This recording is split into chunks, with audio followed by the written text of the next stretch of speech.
ईरानी वजीर खारजा अब्बास इराक्ची ने एतराफ़ किया है कि अंदरूनी सिक्योरिटी में खामी के बाइस सुप्रीम लीडर को टारगेट किया गया।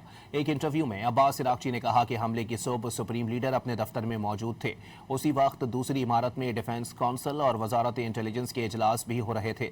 दुश्मन ये तमाम बातें जानता था, इसीलिए उस वक्त हमला किया गया। उनका कहना था कि ये खामी को अब तक दूर नहीं किया गया। अब्बास इराक्ची का कहना था कि ये खामी सिर्फ जासूसों और मालूमात तक रसाई तक ही महदूद नहीं, बल्कि फैसला साधी और उससे भी आगे तक है। अब्बास इराक्ची ने बताया कि हमले के 3 रोज बाद तक कुछ पता ना चल सका कौन जिंदा है और कौन नहीं।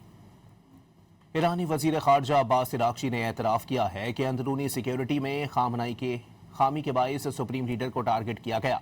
एक इंटरव्यू में अब्बास इराक्ची ने कहा कि हमले की सुबह सुप्रीम लीडर अपने दफ्तर में मौजूद थे।